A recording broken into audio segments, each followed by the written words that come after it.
Voici une démonstration détaillée de tout le processus pour faire des macarons. Naturellement, quand on veut faire un macaron, la première chose qu'on doit faire, c'est au niveau du design. On fait notre design, on l'imprime sur un papier, on le découpe, puis après ça, on peut faire notre montage. Mais pour faire votre design, il y a des petites choses qu'il faut tenir compte.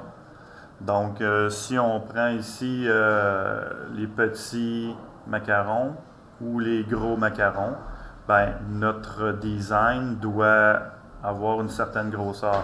Ici, on voit un exemple. Le petit cercle plutôt pâle, c'est ce que l'on va voir par-dessus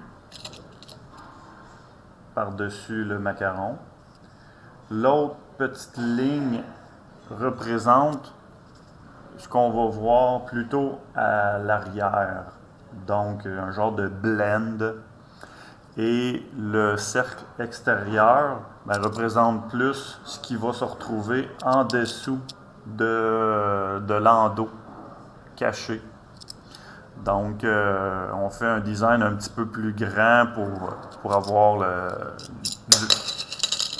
un beau look. Mais il faut savoir qu'on ne verra pas tout sur le devant.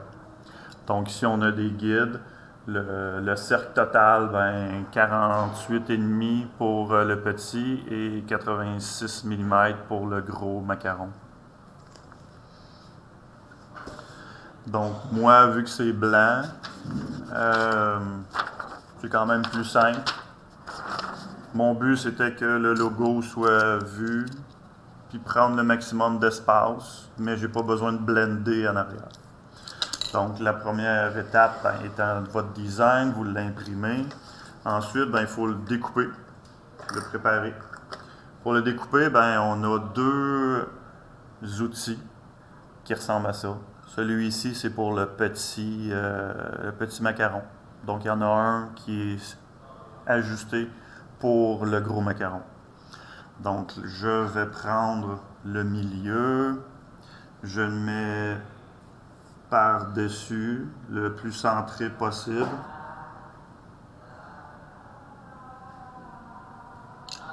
Je dépose le couteau. Naturellement, c'est de faire attention de ne pas se blesser. Je vais recommencer. On est mieux de faire ça sur une surface qu'on peut passer au travers, parce que si vous voyez, j'ai des traces de couteau.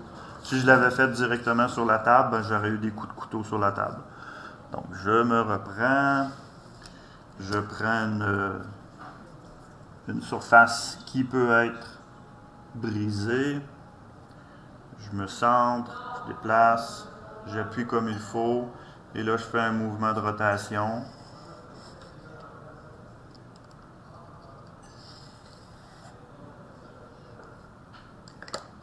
Et j'obtiens ma création pour venir faire le macaron.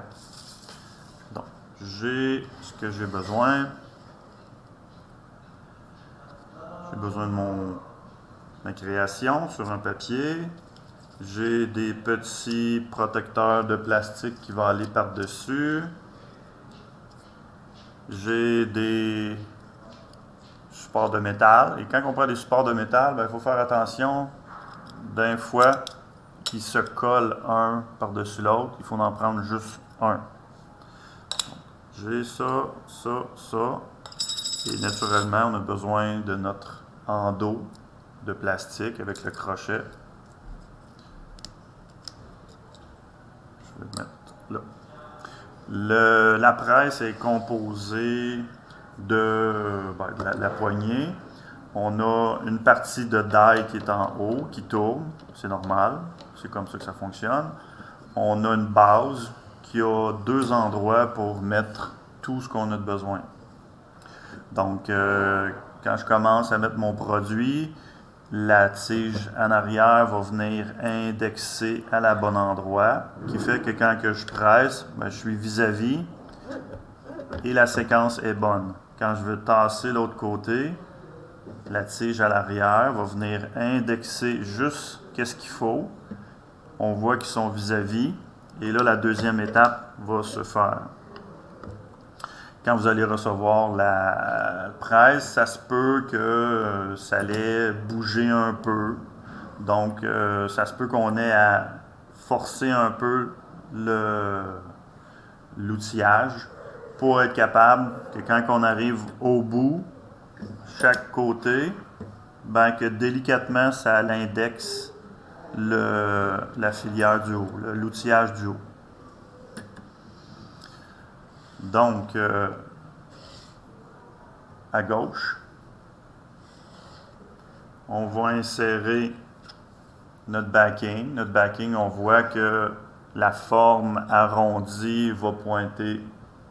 La forme arrondie va pointer vers le bas, donc c'est la première étape. On le rentre. On voit que ça épouse bien la forme. On met notre création. Et là, c'est important qu'il soit bien indexé parce que c'est ça qui va faire le succès d'un macaron bien droit. Donc, je m'arrange pour être bien droit. Je mets mon protecteur. OK. Et là, je peux déjà préparer l'autre côté. Je le pousse. Mon endos, naturellement, on doit le mettre dans le bon sens. Le crochet qui va s'accrocher sur notre chandail doit être en dessous. Et là, c'est important, il faut le mettre un petit peu de travers parce que quand on va changer l'emplacement, on voit que ça fait une rotation à notre design. Si ici il est droit, quand je vais venir le changer de position, il va tourner un petit peu. Donc lui, il faut que je le tourne un peu comme ça, à peu près de la même quantité. Donc je reviens, je dépose dans ce sens-là. Je le mets environ ce que je pense être bien. Je le mets complètement au fond. Et là, présentement, je suis déjà à la bonne place pour commencer à presser. Donc, lui, je le presse parce que j'ai déjà toutes mes composantes à l'intérieur. Quand je le presse, tout le projet va venir s'insérer à l'intérieur en dessous. Il suit cette partie-là. Donc, quand je change de côté, il indexe et après ça, je vais venir l'insérer avec l'endos. Donc, en appuyant comme il faut, fermement, ben là, on obtient notre macaron. Je me tasse. On voit que le design n'est plus rendu droit, il est rendu un peu de travers. C'est pour ça que j'ai mis mon endos un petit peu de travers. Là, on va voir si j'ai bien réussi. Donc là, je suis droit. Si je tourne de bord, je suis satisfaisant. Je suis droit. Donc si on voit un exemple d'un qui n'a pas bien été, parce que je me suis trompé de côté, donc mon design est droit. Quand je le change de bord, on voit que je suis croche. Et si je regarde celui-ci, j'avais fait une autre erreur, mon design est droit. Quand je tourne de côté, ben, je suis croche.